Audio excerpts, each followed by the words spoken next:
Pues muchísimas gracias, licenciado, por asistir a este primer programa que tenemos, cuyo nombre es Chas Pregunta. ¿Y por qué Chas? Porque la gente que me conoce me dice Chas, y entonces tratamos de ubicar ese nombre hacia mi persona. Y pregunta porque en realidad es un programa donde vamos a tratar de entrevistar a personas como usted, que de hecho han creado una historia en Quetzaltenango. Y este es nuestro primer programa. Y le damos la bienvenida realmente a este primer programa porque entendemos, como usted decía antes, las redes nos han inundado de mucha basura en cierta forma. Y necesitamos tener programas de contenido que permitan entender todo un desarrollo de la ciudad, lo que ha pasado en Quetzaltenango, lo que ha pasado en el departamento, en el municipio y quizás a nivel nacional. Y la experiencia suya en muchas ramas nos va a permitir entender muchas de las cosas que necesitamos entender los quetzaltecos. Sea usted bienvenido. Bueno, muchas gracias. Primero, felicitar la iniciativa. Me parece que es muy importante hablar sobre historia, cultura, porque en este país como es Guatemala nos han quitado la memoria histórica. Y la mayor parte tenemos ese problema que no conocemos nuestro pasado. Y no conocemos el pasado no para angustiarnos por el pasado, sino porque es base de lo que se tiene que construir en el futuro. Pero Guatemala no tiene una historia popular, una historia de mayoría, sino solo una historia oficial que es la que nos dan en la escuela. Entonces yo creo que es muy importante el esfuerzo que ustedes hacen. Muchas gracias. Pues el programa en sí, hoy lo que nosotros quisiéramos como un producto final es entender toda la lucha que ha tenido realmente personas como usted y el proceso que se dio anteriormente al llegar a la alcaldía, usted como primer alcalde indígena que llega, y creo que ha sido el único que ha llegado. Todo ese proceso es importante remarcarlo, es importante dejar antecedentes y la historia, como usted mismo dice, porque mucha gente desconoce todas las vicisitudes que se pasaron, todos los riesgos y peligros que se tuvieron, esa parte donde en un momento se ganó y realmente fue arrebatada a las alcaldías. Perdimos nuestras alcaldías indígenas que estaban antes en Quetzaltenango y que hoy pues es una historia nada más de las alcaldías indígenas. Me gustaría realmente platicar sobre ese tema, pero antes de llegar a ese proceso de entender cómo llega usted a la alcaldía indígena y cómo es usted nuestro primer alcalde indígena, me gustaría entender cómo fue Rigoberto en su niñez, quién era Rigoberto en su niñez, en qué barrio se desarrolló, cuál era su pensamiento de esa niñez, que en esos tiempos, no sé en qué año nació, no me gustaría preguntarle porque sería como indiscreto, pero eran otros tiempos y algo que siempre uso yo, una palabra que usted siempre dijo, que me encanta decirla, es que Quetzaltenango ha crecido, pero sigue teniendo alma de pueblo. Sí, es exactamente. Bueno, yo pienso que no, la vida mía no es nada excepcional, es la vida de mucha gente, de muchos jóvenes que a veces frustramos nuestra juventud y a veces encontramos una vertiente de desarrollo, más que todo en el trabajo. Nosotros tuvimos una niñez como la de mucha gente, nacimos en un área semirural, en pleno fragor de la Revolución de Octubre, porque yo nací en 1945. Entonces mi papá era muy joven y tenía algunas ideas de oír lo que estaba pasando en el país con la Revolución de Octubre. Pero siempre nos decía que para ellos eso era ajeno y lejano. No era una lucha de la gente indígena, sino se entendía que era una lucha de los capitalinos, sobre todo, ¿verdad? Porque como ya está concentrado el poder, entonces la Revolución de Octubre aquí tuvo muy poco eco, poca participación, y la mayor parte de la gente no sabía que se peleaba con la revolución. Pero ese fue el inicio de una vida familiar que estuvo incrustada dentro de la agricultura fundamentalmente, del comercio ambulante, lo que se llamaban buhoneros antes, que tenían una licencia, nuestros abuelos. Ellos viajaban con sus recuas de mula hasta El Salvador, por caminos que hoy saber cuáles serán, ¿verdad? A vender productos hechos acá en San Francisco del Alto, Momostenango, Quetzaltenango. Toda esa producción artesanal era la que ellos llevaban a El Salvador. Entonces la historia de ellos era esa, pues de estar transitando, se iban por largos periodos de 2, 3 meses y al final también, hay que decirlo, se significaba tener algunos recursos económicos que la agricultura no daba. Nunca ha dado la agricultura minifundista. La agricultura para nosotros era solo de sustento nada más y de mantener una cultura. Porque yo me recuerdo que íbamos al campo, nosotros cargábamos maíz, abonábamos la tierra, nos obligaban a calzar la milpa y la tapisca también era todo un festival, ¿verdad? Era cuando comíamos mejor, porque se hacía comida especial para la tapisca. Pero que haya sido una fuente de ingresos para enriquecerse, no, era más que todo para la vida. En cambio, el comercio siempre fue dinámico, siempre fue una manera en que nuestros pueblos han sobrevivido y algunos pues han hecho fortunas con el comercio. Entonces de ahí nace nuestra vocación triple, digo siempre, ¿verdad? Que somos agricultores en su origen, después lo dejamos la agricultura, comerciantes y artesanos. Es como la piedra de moler, pienso yo que tenemos 3 actividades para sobrevivir. En cambio, mucha gente solo sobrevive con un sueldo, con una actividad, y por eso hay mucha pobreza en Guatemala. Y hay algo común, creo yo, entre usted y yo en ese sentido, puesto que mi abuelo era mexicano y también ellos tenían eran, ¿cómo se llama?, comerciantes de Michoacán, México, bajaban y traían las cepas de ¿cómo se llama?, de bestias, no traían productos mexicanos, Claro. Los traían acá y de aquí volvían otra vez a llevarlos a México, no sé, ese intercambio, hasta que cae el gobierno de Porfirio Díaz. Y entonces ellos eran porfiristas y tuvieron problemas por eso. Y terminan en esa diáspora que hubo también de muchos mexicanos que vinieron a vivir a Guatemala, sí, que se quedaron en Quiché, Huehuetenango, Quetzaltenango. Así es. Y es parte de eso que nos hace también ser comunes con ese sentido. Una región, somos una región independiente del país Guatemala, ¿verdad? Por eso el 6º estado. Sí, pero dentro de esa niñez había o sea, platicamos un poco, me dice usted, bueno, pues trabajaba yo con mi padre, llevando a San Francisco Alto sus productos, eran tejedores, pero ese niño Rigo jugaba pelota en la calle, ese niño Rigo jugaba tipachas el Jueves Santo, Viernes Santo en el parque, jugaba trompo, o sea, había una similitud a la niñez que pude haber tenido yo. Sí, indudablemente, especialmente en estos barrios como San Bartolomé, donde yo me recuerdo que era un camino de piedras y de tierra que cuando llovía se hacían las grandes zanjas bajando de la iglesia de San Bartolomé al Parque Bolívar. Y el Parque Bolívar era de tierra. Nosotros estábamos en la frontera entre San Bartolo y el Parque Bolívar, éramos en esos 2 barrios. Entonces ahí en el Parque Bolívar era de tierra, un parque muy bonito, no como esta fealdad que tiene ahora y que la están pintando peor todavía. Entonces había un kiosco de madera. Y en ese kiosco íbamos a jugar nosotros ahí alrededor del kiosco. Varios niños, yo no me acuerdo quiénes son, pero jugábamos bola, la tortuga era lo que jugábamos nosotros, canicas, Ajá. Le llamábamos nosotros, ¿verdad? El trompo, cuarta, y todo eso ahí nos juntábamos en el Parque de Bolívar.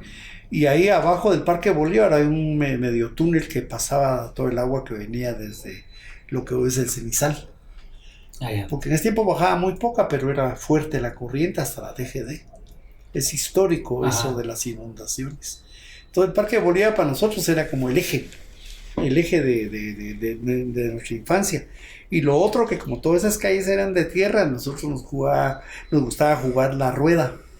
Esa rueda de metal de orilla de tonel, que era de acero. Porque los toneles antes traían esa orillita de puro acero. Y nosotros, mi papá con un herrero, cortaban y la rozadera y todo. Y nosotros salíamos a correr con eso, con la rueda. Esos eran nuestros juegos, ¿verdad?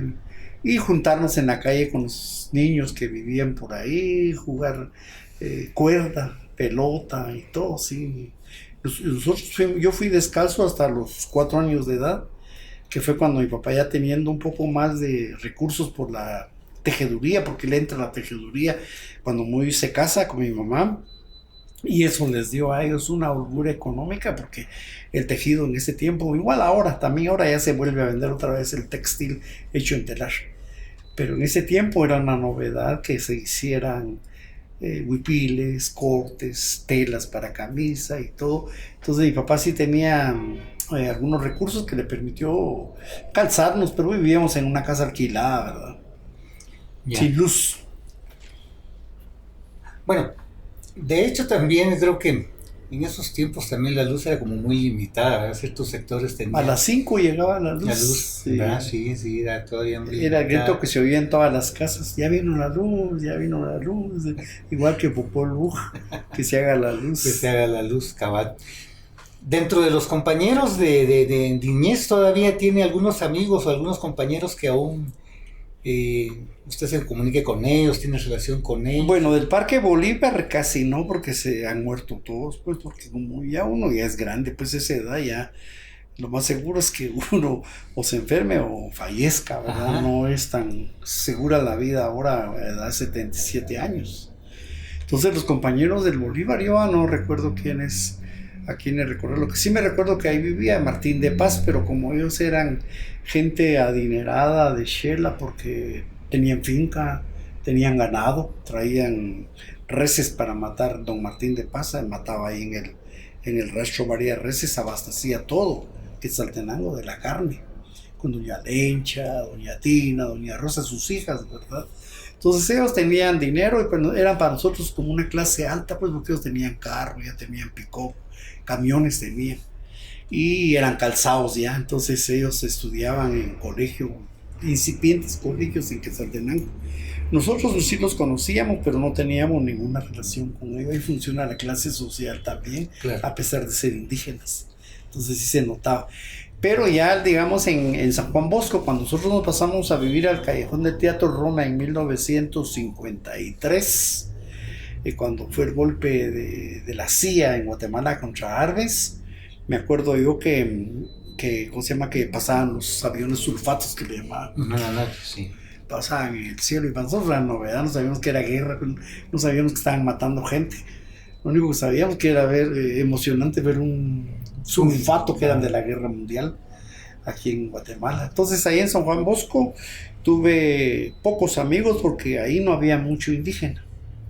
La mayor parte eran ladinos mestizos de clase media, porque el liceo era para la clase alta y San Juan Bosco era para clase media ladina. Ya. Entonces ahí conoció a varios, ¿verdad? Un famoso abogado que murió en Guatemala, Carlos Quistán, muy bueno el abogado. Él hizo mucha historia.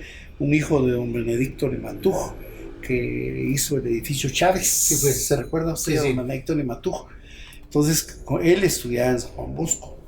Otro compañero, Alfonso Coyoy, que sí, él sí era del Bolívar. Y ahí estábamos, Carlos Leiva, de ahí de la Transfiguración. Éramos los únicos indígenas que habíamos en San Juan Bosco. Entonces teníamos ese grupito de 5 y nos juntábamos porque como había mucho racismo, nos pegaban, nos extorsionaban. Nos daba vergüenza que nuestra mamá llegara al colegio porque Claro. ella llegaba con su traje, ¿verdad? Y si llegaba con su traje, todo al rato ya nos estaban molestando. Y como uno es patojo, no sabe uno cómo asimilar eso, pues, Claro, ¿verdad? claro. A uno le duele, pues, que tu mamá es una india, sos indio y todo, así nos decían. Entonces a eso se debe que hacíamos ese grupito de 5, Marcelo Chicará, del Vapor Azul, Así. que ya falleció también. Todos están fallecidos. Con ellos éramos el grupo que más o menos congeniábamos, llegamos a la juventud, nos fuimos a Limbo, la mayoría nos fuimos a Limbo. Ahí comenzamos también la carrera bebetoria, casi todos fuimos alcohólicos. Casi todos llegamos a un alcoholismo fuerte. Ya. Solo Carlos Quistán, me acuerdo yo que fue el único que no tuvo ese problema social, ¿verdad? Ya. Es un problema Claro, social. claro. Entonces ese fue el grupo que yo me recuerdo y de ahí estaban los compañeros ladinos, Pelos Andrade. Ah, sí, Tito Sí, Pérez sí, Andrade. ahí estaba en San Juan Bosco, estaba Tula Oliva, lo El conocí Tula, yo, mi portero. porque estaba en el oratorio. Ajá. Ahí había buen fútbol en San Juan Bosco, era una cancha de tierra con unos arbolones de la Grande Ala. Sí. Entonces Tula Oliva ahí estaba Freddy Mauricio, con Mauricio que vive en la colonia Minerva ahora, y de ellos me recuerdo bastante porque eran los que nos pegaban. ¿Cómo llega Rigoberto a ese arte del dedal y la aguja y de la máquina de coser y de trabajar en ese bello arte de la sastrería? Bueno, primero tejedores. Yo me recuerdo que aquí en el Roma, en el Callejón del Roma, mi papá lo primero que nos regaló fue un telar. Ya a los 10 años estábamos nosotros en un telar, lo adaptaba él para que alcanzáramos las cálculos, le llamábamos nosotros. Entonces aprendimos a tejer. Ese era nuestro trabajo de niños. Pero mi mamá yo la admiro mucho porque las mujeres en Guatemala, todas las mujeres han hecho una labor muy importante en la sociedad. Y usted tiene el ejemplo con sus tías, sí. Mujeres emprendedoras, luchadoras, fuertes. Pues en el mundo indígena también. Mi mamá era analfabeta, ella nunca aprendió a leer, pero ella su inquietud era de llevarnos a la escuela. Ya. Y yo no sé si se recuerda usted la frase que decían ellos: vamos a ir a entregar a mi hijo o al cuartel o a la escuela. Sí, pues. Nos iban a entregar, ¿verdad? Porque dice, ahí está, ¿qué hacen con ellos? Sí, sí. Entonces mi mamá siempre se preocupó, mire, por llevarnos a la escuela. Yo estuve en la escuela Jesús Rodas cuando vivíamos en el Bolívar. La escuela Jesús Rodas estaba bajito de Funerales Reforma, una cuadra. Sí, pues después estuvo arriba, ¿verdad? Después ya no, yo salí de ahí de Jesús Rodas, una casa muy bonita, como la casa de donde está Tertulianos ahora. Ah, ya. Ahí estaba, por ahí por donde está el doctor Zacachota ahora, por ahí enfrente estaba. Esa calle ahora la remodelaron. Sí. Entonces Jesús Rodas estuvo ahí, mi mamá no se preocupó por llevarnos a mi hermana grande que está en Estados Unidos y a mí a la escuela. Nos llevaba y nos cuidaba, nos compraba los útiles y no nos podía explicar nada porque como ya no sabía leer. Y lo mismo hizo en San Juan Bosco, y ahí 2 quetzales se pagaba al mes, San Juan Bosco. Ella hizo lo posible de pagar, porque mi papá sí, no. Mi papá decía, no, que trabajen, ¿no? Porque como era un hogar muy pobre, todos teníamos que aportar. Todos teníamos que aportar trabajo. Y entonces mi mamá sí se esforzó por llevarnos a la escuela. ¿Y cómo aprendió el arte entonces, aparte de la tejeduría, cómo aprendió el arte de la sastrería? Pues las crisis económicas que así como ahora la globalización, ¿verdad? Que a quien afecta es a los pequeños manufactureros, a los pequeños comerciantes industriales, a los grandes, ¿no? Porque los grandes comerciantes se adaptan a la globalización. Claro. O venden sus empresas al extranjero o reciben capital extranjero. Pero en cambio el pequeño, el de AMIPYME que le llaman, ese siempre sufre los efectos de los cambios políticos. Entonces con la tejeduría vino una época de crisis, porque la gente comenzó a preferir los tintes sintéticos. Claro, la tinta alemana, Sandoz, Bayer, ¿verdad? Entonces eso a nosotros nos quitó una fuente de ingresos porque nosotros teníamos el hilo con el jiquilite, que se conseguía en Sumil. Le llaman sacatintas, así le llamábamos nosotros. Y la cochinilla ese lo trabajaban en otros pueblos y traían el morado criollo aquí, que es de lujo ese hilo, hecho con la cochinilla. Entonces nosotros se nos quitó una fuente de ingresos cuando la tinta se hizo sintética, los colorantes y todo. Entonces ahí a los de Salcajá nos quitaron el chance porque Salcajá comenzó a generar la industria del teñido. Ahí entonces nosotros preferíamos comprar en Salcajá los hilos teñidos y a no hacerlo, entonces los costos se fueron elevando. La mano de obra se fue elevando y ahí viene la competencia normal, ¿verdad? Y tal vez natural y necesaria de gente que había aprendido la tejeduría en las grandes ciudades como Salcajá, como Xela, y que vivían en las comunidades. Y ellos allá pusieron sus telares. Entonces inundaron los mercados con un producto baratísimo. Tecpan fue uno de los que nos vino a competir fuertemente con el textil San Pedro Zacatepeques. Entonces a raíz de eso mi mamá, con esa creatividad que tenía, y hay que mencionar nombres, ¿verdad? Me recuerdo que ella era muy conocida de don Teodoro Yarzewski. Sí. Porque como éramos vecinos, ¿verdad? Cabalmente. Y don ¿cómo se llama? Teodoro le tenía mucho aprecio a ella, y ahí llegaba y un día le dijo que compraron su máquina tejedora, esas Singer, que estaban viniendo para hacer tejido de punto. Te la doy, le dijo, y me la vas pagando poco a poco. Pero yo no sé eso. Ay, aquí te enseñamos cómo se maneja esa máquina. Entonces mi mamá compró su maquinita y comenzó a hacer gorra de lana. Ella se fue para arriba con la gorra de lana. Pecheras y suéteres. Mi mamá nos crió también a nosotros cabalmente. A ella le dan una representación de una máquina Kinetax, no sé si se suena, esa no, eran no, alemanas, no sé. Que tenían el carnalet para hacer los resortes y mi mamá, yo me dormía oyendo a la máquina de mi mamá, así era mi mamá, se sentaba. Haciendo también gorras y bufandas y ropas de bebé y todo, sí. Entonces. Pues a partir de eso ella fue creciendo y su misma inquietud la hizo comprar máquinas ya de 2 carros. Porque esa Singer era de un carro nada más. Sí, la de 2 carros era ya para hacer el tejido Jacquard, que le llamamos. Ajá. Entonces ella comenzó a hacer mañaneras, suéteres bordados, combinó el bordado que ella sabía hacer, porque ella bordaba su ropa. Ajá. Entonces con los suéteres ella bordaba lindo los suéteres de sus ramos de flores. Aquí cómo lo vendía. Entonces a raíz de eso fue que ella dijo, mejor compren su máquina patojos, y me ayudan aquí. Así hicimos, yo compré máquina de tejer, unas suizas, Passat, y nos dedicamos al tejido. Y como yo, pues al final de cuentas, yo digo que a nosotros todo ese trabajo duro, no es que seamos más inteligentes, nos vuelve inteligentes el trabajo manual. Claro. El de estar sobreviviendo y luchando le hace a uno despertar toda una expectativa. Por eso es de que hoy los patojos no saben nada porque no hacen nada. Claro. ¿Verdad? Si supieran hacer algo, trabajar, hasta limpiar la casa, cocinar. Nosotros cocinábamos lo que mi mamá sabía vender al mercado. Nosotros poníamos los tamales, nosotros íbamos al mercado, al molino y todo, ¿verdad? Y me recuerdo que ya joven, como de unos 10 años, 12 años, me daba vergüenza pasar frente al lienzo con mi olla de molida. Entonces la disfrazaba y me la ponía, iba al molino, iba ahí en la democracia, pero ya uno a esa edad, hoy los patojos no quieren hacer nada. No, y tampoco uno le pregunta a ellos y si se acuerda de un molino de Ixtamán ni lo conocen.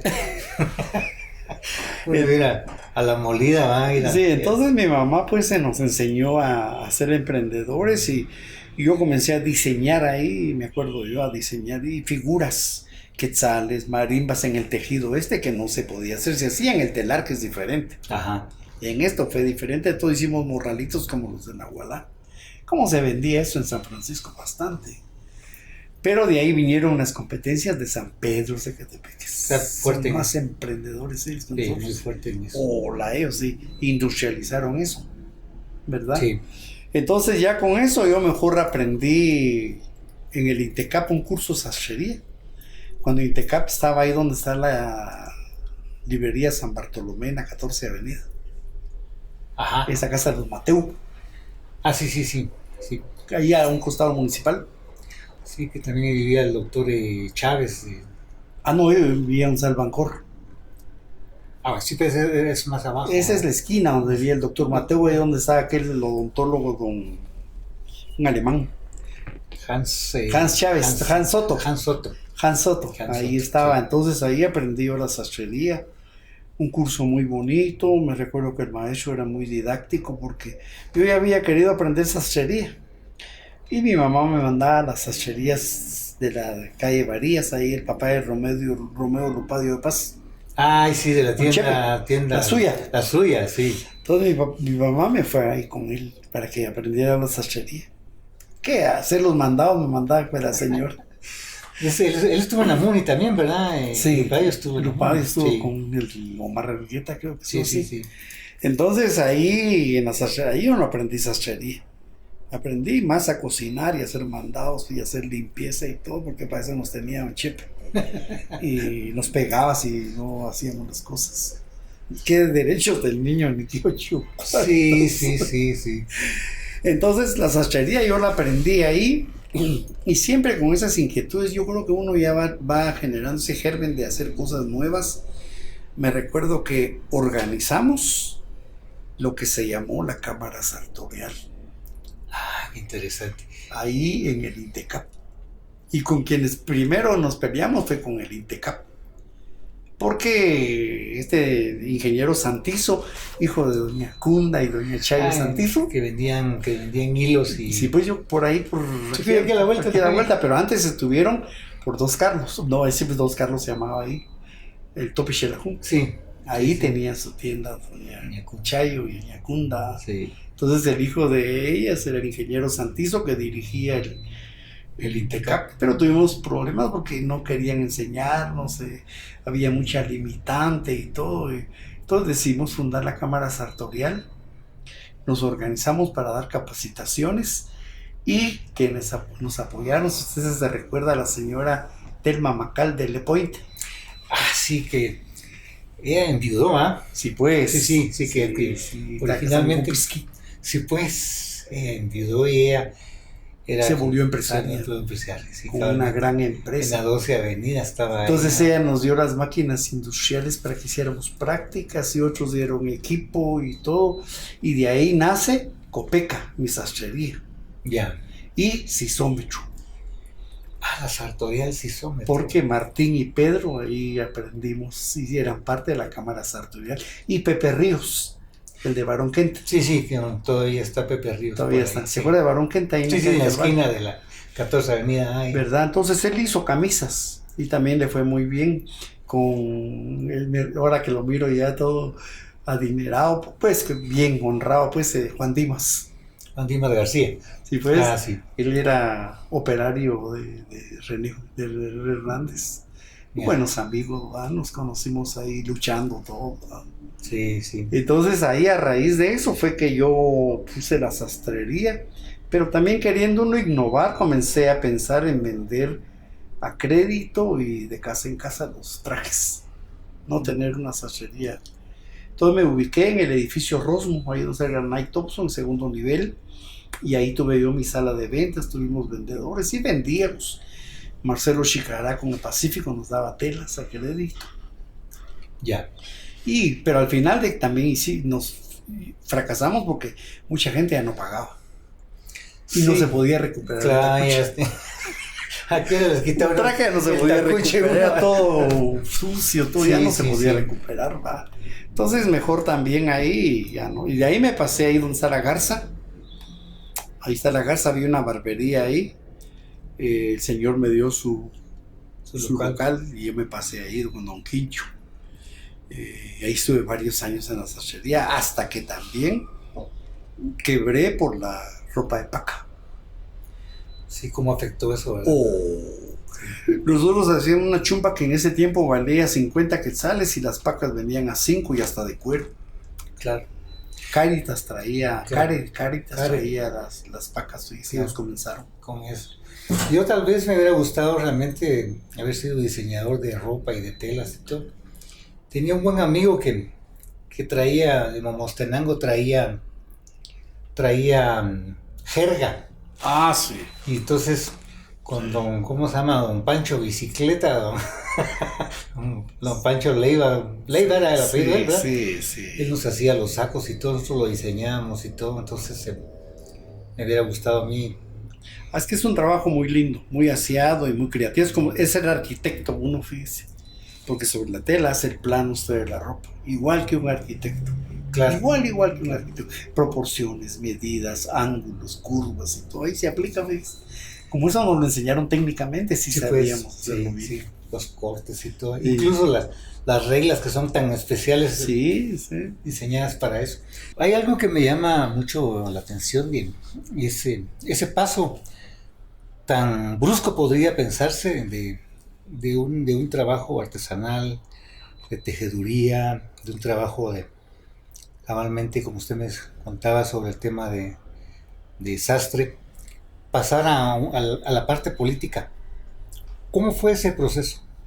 Bueno, fue muy coyuntural. Yo siempre lo he dicho que la vida política que yo llevé, porque ahorita ya solo lo llevo a nivel de reflexión y análisis político, estudio político, pero esa vida práctica, política, fue muy coyuntural porque los meros que fundaron a Xelajú fueron otros, entre ellos Ricardo Cajas y otros compañeros que eran de afuera también, porque había un seminario indígena en todos los departamentos. Cuando la violencia vino, se acabó el seminario, pero a raíz de eso surge Xelajú. Entonces a mí me entra la inquietud, porque eso hay que decirlo también. Yo perdí mi identidad desde que me pasé a un área, barrio no indígena y me separaron de San Bartolo, yo perdí la identidad. Xirjú me la hizo recuperar. Ya. Entonces cuando Xirjú comenzó, y yo me preocupé por ir y oír, y Ricardo me invitaba, pero ellos eran los meros dirigentes, los precursores de la política en Chile indígena fueron ellos. Yo fui un invitado así de la base nada más. Y así participé yo con Augusto Sacre Cancuja en 1974, un gran abogado, jurista. Fue cónsul de México, en México. Y entonces con él lo apoyamos y luchamos en las calles y hacíamos proselitismo. Íbamos a armar medio tarimas porque no había ni carro y todo, con Augusto Sacre Cancuja. Y todo yo era de la base, los meros pensantes eran ellos. Alfonso Rochón, me recuerdo yo de él, que era un economista que fue a estudiar a Alemania, a Estados Unidos, y el que venía en esa época, también queriendo recuperar sus raíces, era Rolando Ixquiac Xicará. Uh-huh. Pero él sí venía nutrido de todo el movimiento indígena en el mundo, porque él vivió en Francia, y su compañera de vida era francesa. Yeah. Entonces cuando ellos venían yo los oía, era un pensamiento que yo no lo entendía, no sabía de qué se hablaba a veces, ¿verdad? De los derechos, de la reivindicación cultural y derechos políticos, no. Nosotros éramos de la calle, pues, de la municipalidad, nada sabía yo, nada. Entonces, en el 74, que fue con Augusto Sacre Cancuja, yo participé emotivamente, ¿verdad? Y aprendí algo. En el 78 era lo menos pensado. Me recuerdo que don Martín, el del papá, don Martín, me voy a acordar el apellido, el de la casa de piedra en la 12 Avenida, la casa grande que está ahí. Martín Son. Martín Son. Esa casa era de él, o no sé si es todavía. Ajá. Pero ahí él prestó esa casa, no siendo de aquí, y se la prestó a Xirjú. Y ahí se reunía Xirjú en las noches. Yo llegaba de vez en cuando, tenía la sachería en la 14 Avenida. Cuando llega un amigo barbero, Alfredo Villagrán, y un día más, Silvia Rigo, fíjese que yo lo propuse a usted para la planilla, porque nadie quiere aceptar. ¿Qué dice usted? Está bueno, así, él me impulsó. Yeah. Y entonces ya comencé a llegar a Xirjú para la elección del 78. Con Victoriano Álvarez Juárez, abogado de San Francisco del Alto.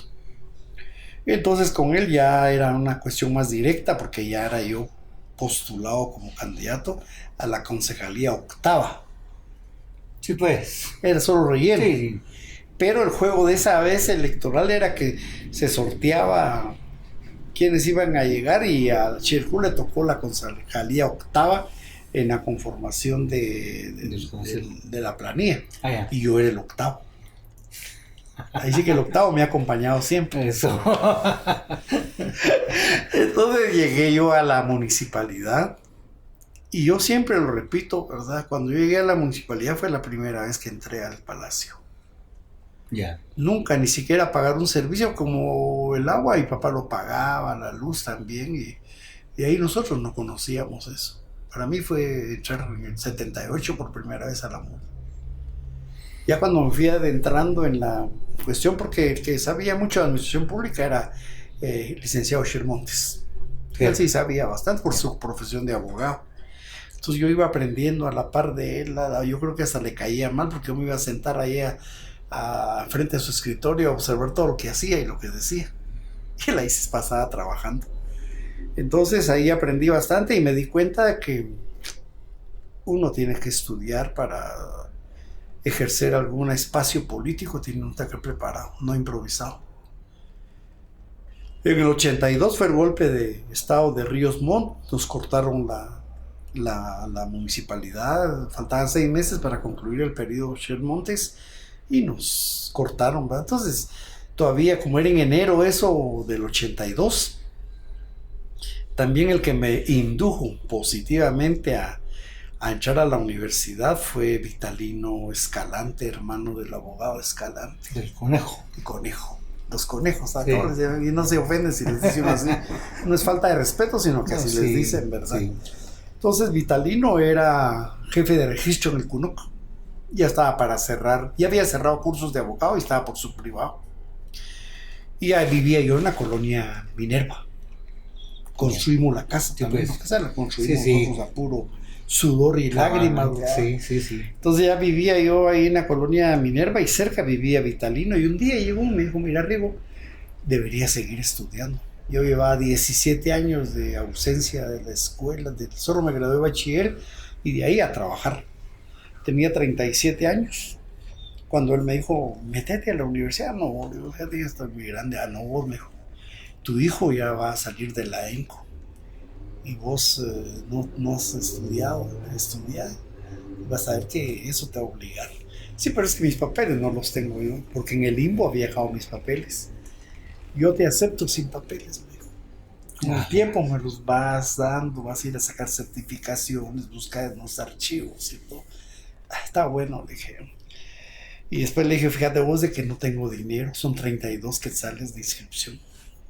Ah, yo te los presto, me dijo. Total que me fue acorralando. Sí, pues. Y después yo no sé qué carrera seguir, vos, le digo. Busca una que sea fácil, me dijo, porque a vos lo que te interesa es salir. Y me inscribió él en administración de empresas. Ya. Y ya había empezado el semestre. Entonces, Vitalino, para mí, a él lo aprecio mucho porque él hizo cambiar mi vida más todavía. Porque yo entré de 37 años a la universidad, a los 44 ya estaba graduado. Y de ahí tuve oportunidad de estar en la maestría de Francia, a la Universidad de París, con Chus García Ruiz, que fuimos grandes amigos. Entonces yo a los 46 años, 47, ya era maestro, antropólogo. Pero fue por ese empuje que me dieron, no porque yo haya tenido la iniciativa ni haber probado entrar aquí a la universidad. Claro. Tuve la oportunidad de alguien que... Y me gradué de administrador de empresas, pues antropólogo y todo. Entonces ahí Sherhu entró en un receso del 82 al 90 por la violencia. Porque éramos perseguidos, éramos amenazados y como ya teníamos familia nos daba miedo que todo lo que estaba pasando. Mataron a Víctor Manuel Hurtado, que nos graduamos juntos en el limbo, ¿verdad? Se recuerda que fue director del CUNOC. Sí. Que lo mataron en San Juan Ostuncalco. A este otro director que mataron cuando yo entré a la universidad, el papá de un ingeniero, no me acuerdo cómo se llama.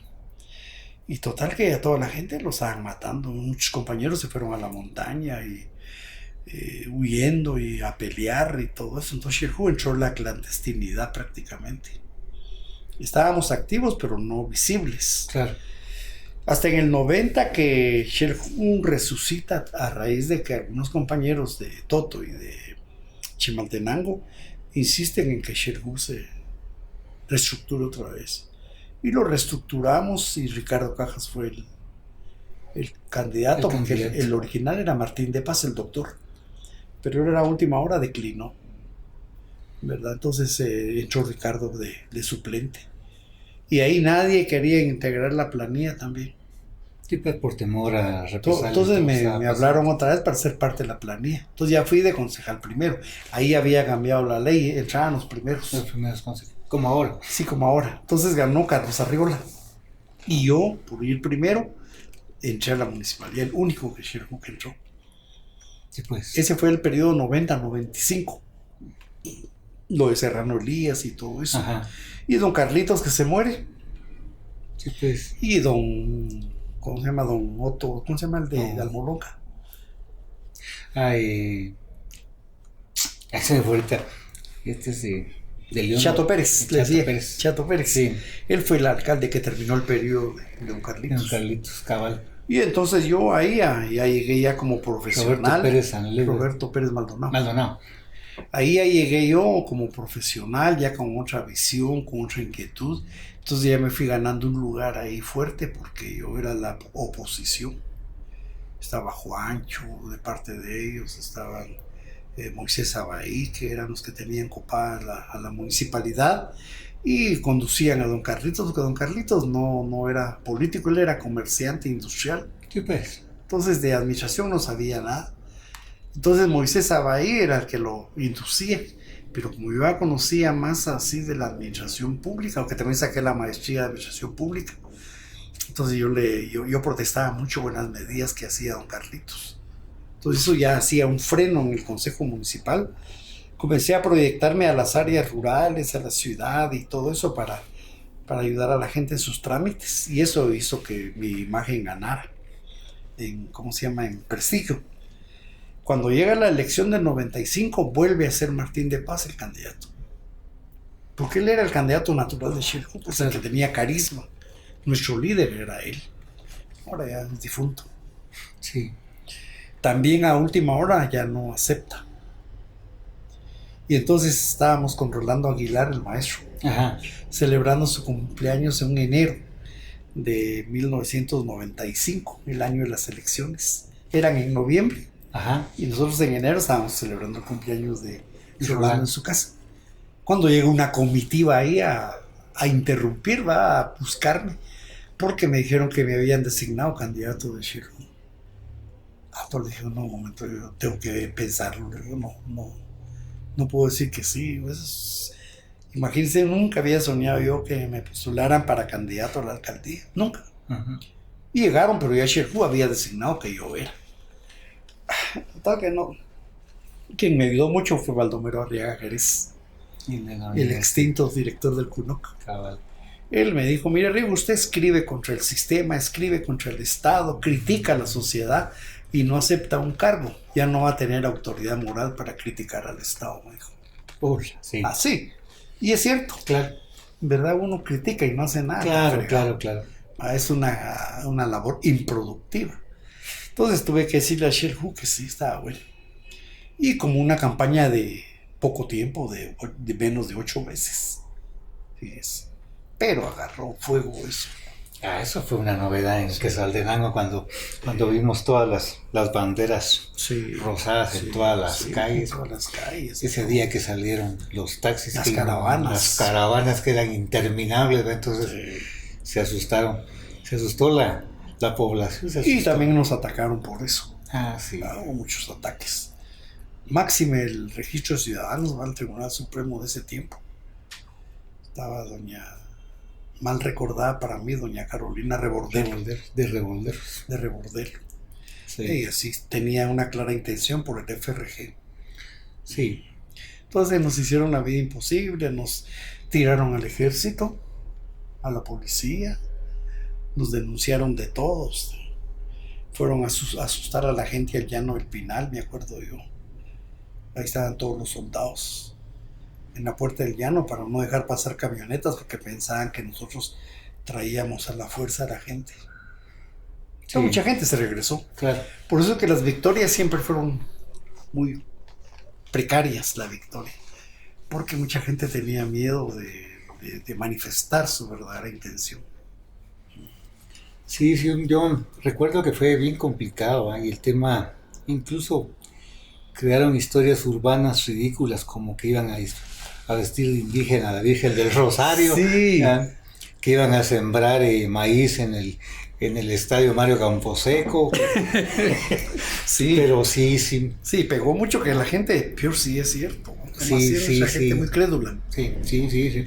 Pero realmente eso crea en el imaginario mundial la primera participación y que realmente haya ganado pues un indígena a la alcaldía. Y que eso fue un golpe para Xela muy positivo porque muchos se comunicaban conmigo, los de Italia, los de España, vinieron aquí, Austria, Francia, todos porque veían que era una novedad que una ciudad como Xela fuera gobernada por un indígena. Sí. Y de hecho, creo que su capacidad de gestión, igual su carácter, entre comillas, el tema humilde, por decir un término, pero en esa su sencillez, usted vende Quetzaltenango al mundo, pues. Sí, nos ayudó mucho, fíjese, el venir de esas raíces populares y humildes como mi papá, mi mamá, pues que eran personas muy humildes, ¿verdad? Muy respetuosas. Sí. ¿Verdad? Pero le digo, esos hermanamientos que hace con Turín, que hace con Austria, que hace con Japón. Japón, que es fantástico. Nadie ha logrado, ni en Centroamérica, un donativo de 20 millones de quetzales. Sí, ¿no?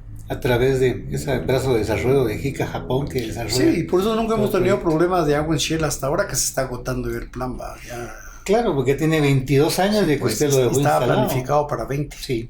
Y que no hubo ninguna renovación, No. ninguna adaptación nueva sobre ese plan, ¿verdad? Y el plan de drenajes que quedó, una belleza de trabajo técnico que hicieron los austríacos. Pero por celos políticos, el doctor Barrientos no lo quiso continuar, lo hicieron perdedizo.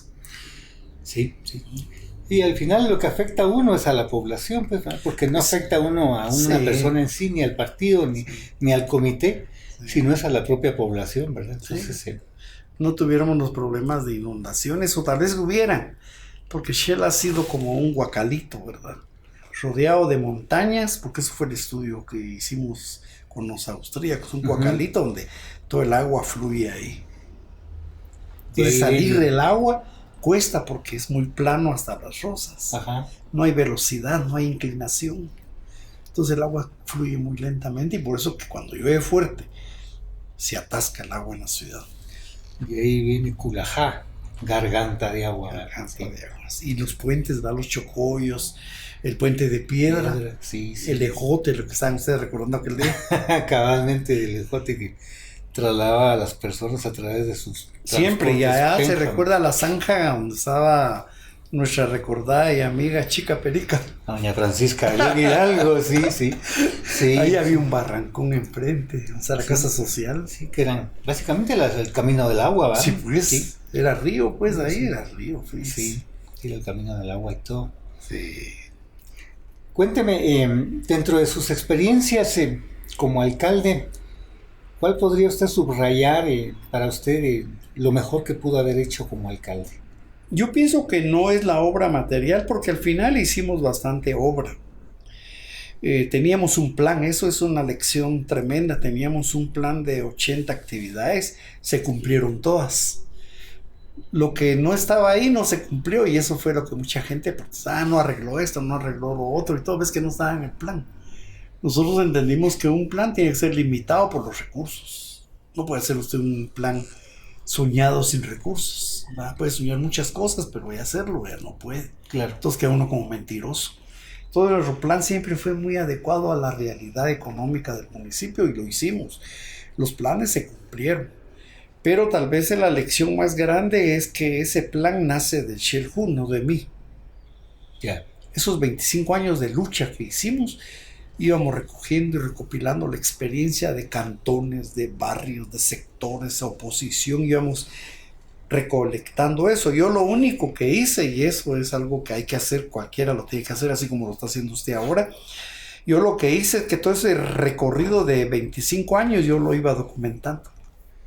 Yeah. Yo levantaba memorias, ¿qué decía? ¿Cuál era el problema allá? ¿Qué decían acá? Yo lo iba, pues ya tenía yo tal vez esa inquietud de antropólogo investigador. Yeah. Eso nos ayudó mucho porque a partir de ahí nace el Plan 21. Que esa es una belleza de plan porque se cumplió, fíjese. Claro. Entonces es una lección grande que los planes tienen que hacerse con la gente, no con uno. Porque si usted va a hacer el plan, usted va a hacer lo que sueña, no lo que la gente necesita. Claro. ¿Verdad? Y lo otro, el respeto al otro. Aquí se criticaba mucho en la prensa de que teníamos cooptado al Consejo Municipal porque no había oposición. Uh-huh. ¿Cómo iba a haber oposición cuando ellos eran parte del proyecto? Claro. Nosotros lo primero que hicimos, quitar esa idea falsa que hace un político, y eso lo dicen siempre, quitémonos las banderas políticas, aquí la única bandera era Quetzaltenango, así dice la gente, para que uno no promocione su tendencia política. Ajá. No, la única bandera es Shell, aquí dejemos en la puerta todas las banderas.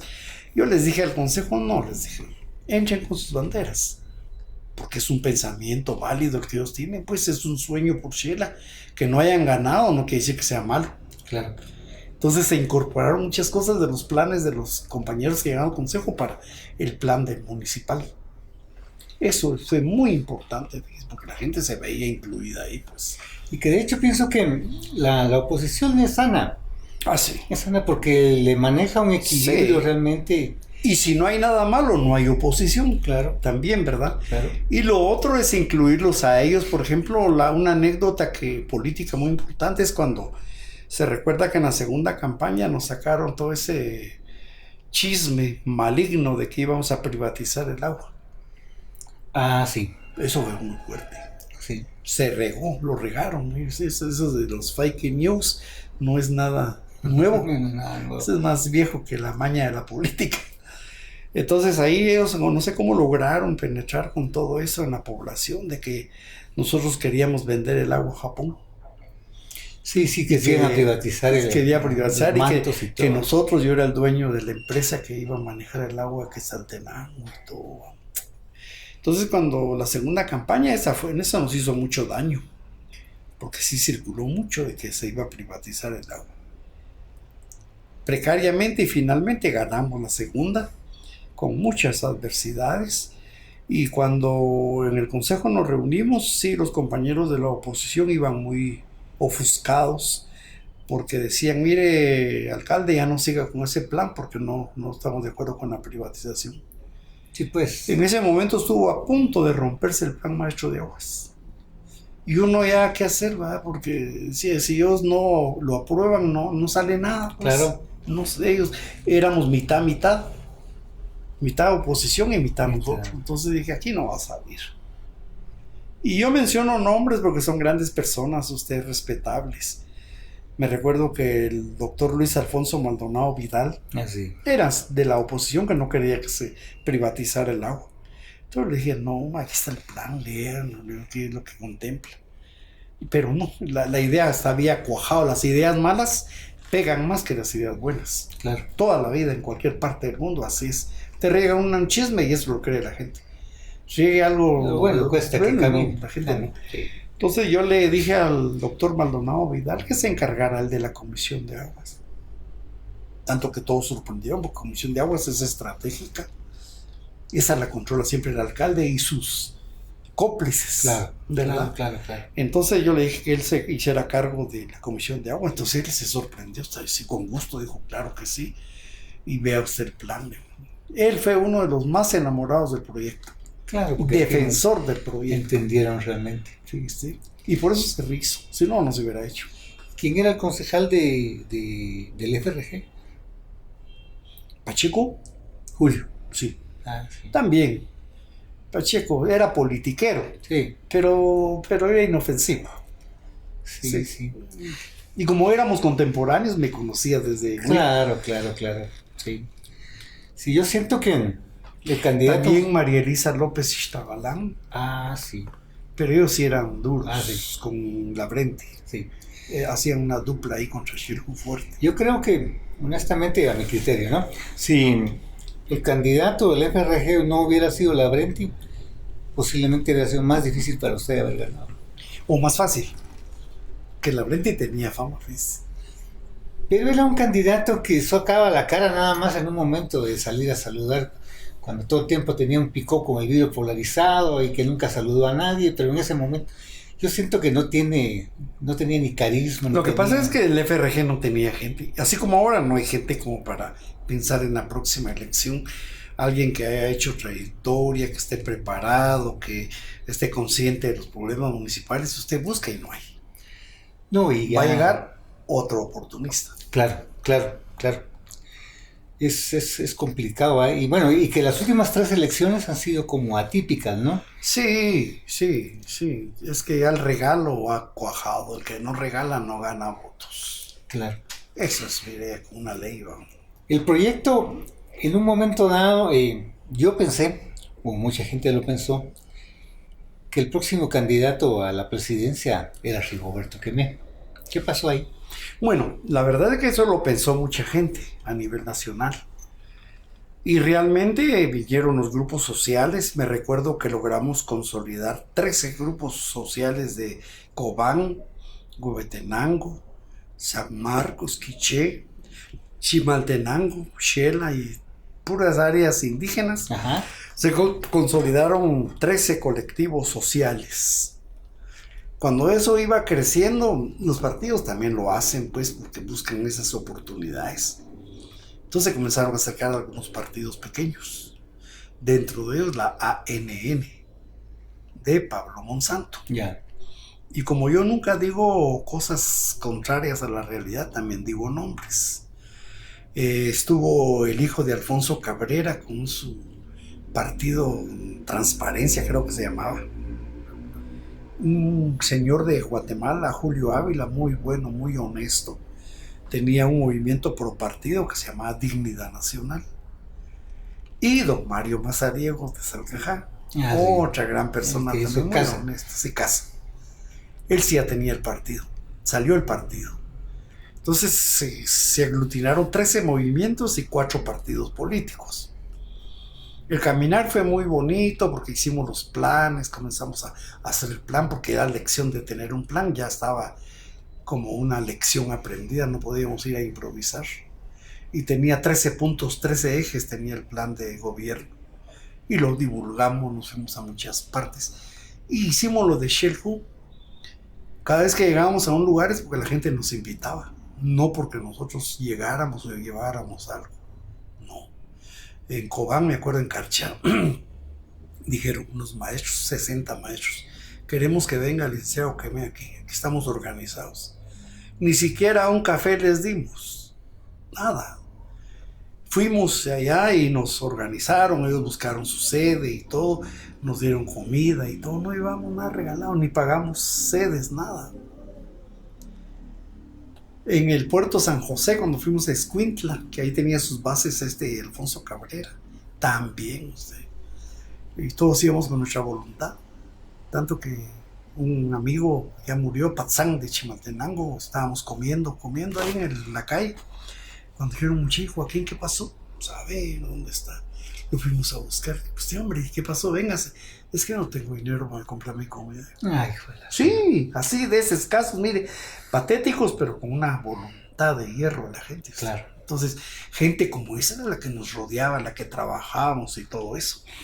Entonces, ya cuando los partidos políticos comenzaron a explotar lo que hoy se explota todavía, la ficha legal. Ajá. Viene Pablo Monsanto y comienza él a desarticular todo el movimiento. Porque nosotros ya teníamos candidatos en casi los 10, 12 departamentos que cubríamos, y habían candidatos y había una distribución justa entre los 4 partidos y movimientos sociales. Ya estaba. Cuando Pablo Monsanto comenzó a desestructurar todo el movimiento porque él quería poner a todos sus candidatos. Incluso quitó a Ninette Montenegro del listado nacional. Y él se puso en el listado nacional. Y nos echó a toda la gente de las bases de los pueblos, departamentos, porque no querían que nosotros pusiéramos candidatos. Cuando yo vi eso y comenzó a alejar a don Mario Mazariego, los comenzaron a cortar, descalificar y todo. Todos ellos, don Marco Augusto Quiroga, me recuerdo que era un gran artista, pero una mala persona. Mire, usted nos hacían la vida imposible. Ninette lloró cuando le quitaron el listado nacional que nosotros le habíamos asignado. Se descabezó todo el movimiento, preferimos no llegar a las últimas consecuencias, porque si hacían las vísperas, a ver cómo iba a ser la fiesta. ¿Verdad? ¿Hay alguna posibilidad de que hoy por hoy el licenciado Rigoberto Quemé pueda participar en una presidencia? Pues yo pienso que no, fíjese que no. Yo lo que he entendido de la vida es que las misiones que uno se encomiende, aunque sean pequeñas, hay que hacerlas bien, con entrega, con responsabilidad. Y yo pienso que mi labor en la municipalidad fue plena para mí. Tengo el respeto de mucha gente, el aprecio.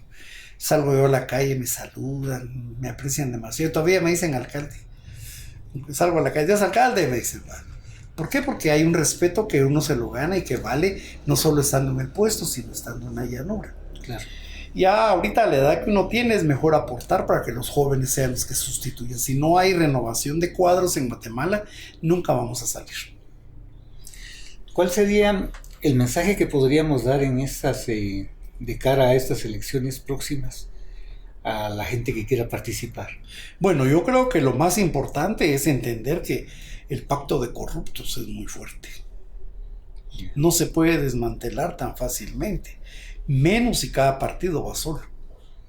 Si los partidos van solos, no van a poder con el pacto de corruptos. Y no solo en esta, sino también en la otra elección.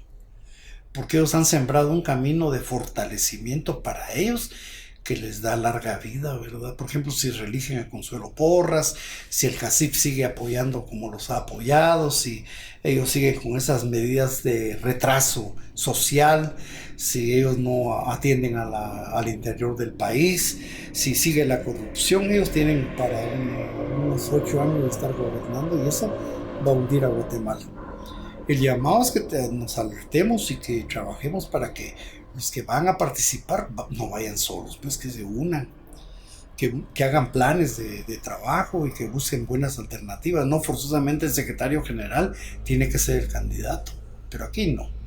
El secretario general a puro tubo quiere ir encabezando, los secretarios departamentales quieren ser diputados. No, yo creo que hay que sacrificar por el bien de Guatemala esas aspiraciones personales y dejar que el más competitivo, el más competente, el más capaz llegue. Y sobre todo lo que hicimos con Shirhu fue darle un espacio de dignificación a las mujeres para que por su propia cuenta participaran también. Y sí, usted sabe que en la municipalidad nuestra los mejores puestos, no los mejores, los más importantes, mujeres. Tuli Jacobs, la jueza de asuntos municipales, Isabel Reyes, que está en la universidad, todas se dirigieron obras y no eran de Shirhu.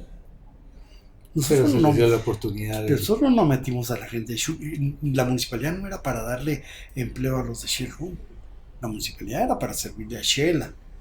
Y ahí Manolo Díaz, por ejemplo, no eran de Shirhu.